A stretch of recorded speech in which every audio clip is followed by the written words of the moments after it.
दोस्तों जय माँ भवानी, जय माता रानी की।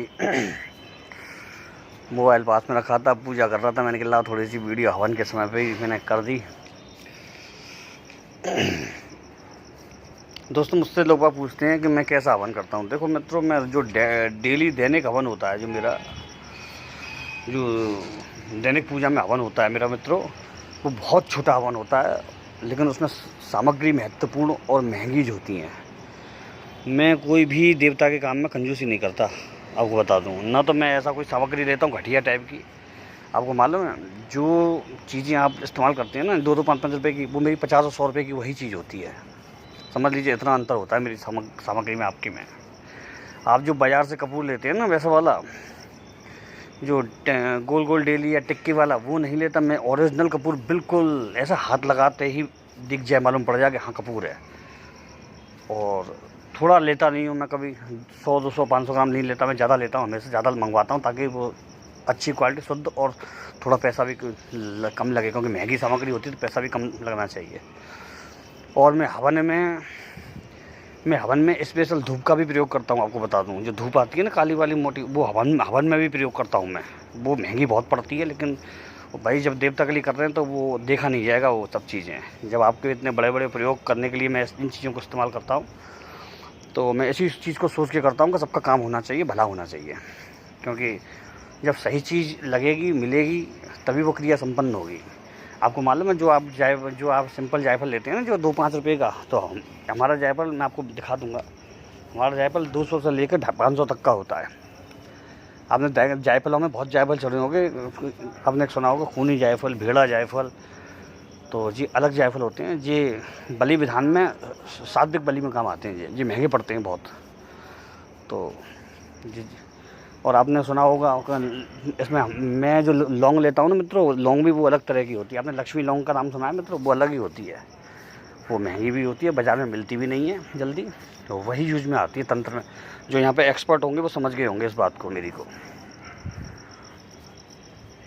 तो वो सब चीज़ें इस्तेमाल में ली जाती हैं। तो वो छोटा हवन ही, वो दैनिक हवन ही 200-500 रुपये का पड़ जाता है रोज़ का, समझ लीजिए आप। वो आपके लिए ही, सबके लिए जो किसी का काम होता है तो उसका हवन तो बहुत ज़्यादा पड़ता है। मैं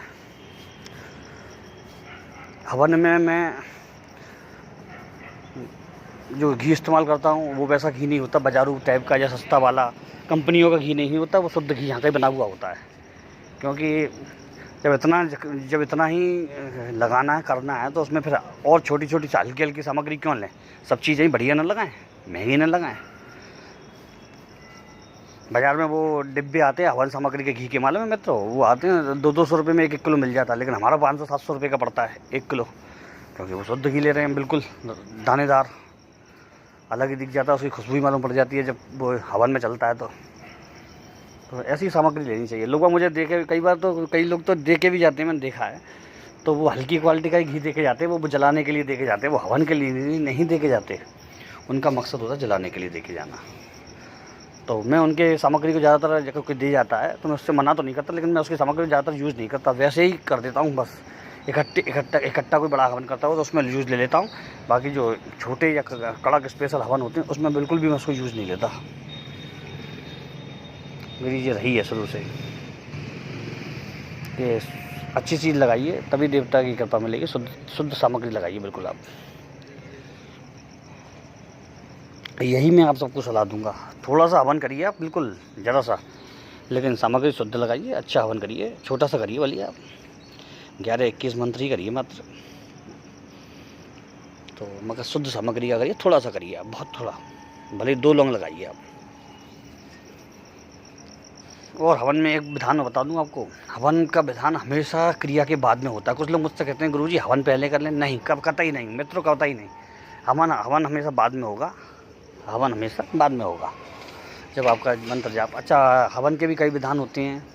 एक क्रिया के बाद का हवन, एक क्रिया के बीच में रेगुलर पीरियड का हवन। रेगुलर पीरियड का हवन जो समय अंतराल हवन होता है, जो रेगुलर पीरियड का, जो दैनिक चर्या में होता है। वो दैनिक चर्या में, जैसे कि आपको 21 दिन की साधना करनी है, 51 दिन की साधना करनी है, तो प्रत्येक दिन जैसे आपने 2100 जाप करे या 11,000 का जाप करे, तो उसका दशांश चलता ही रहेगा। जैसे 11,000 की है तो उसके 1100 जाप का हवन चलेगा, दशांश उसका चलता ही रहेगा, दशांश हवन उसका चलता रहता है। तो वो सबसे बेस्ट रहता है ये।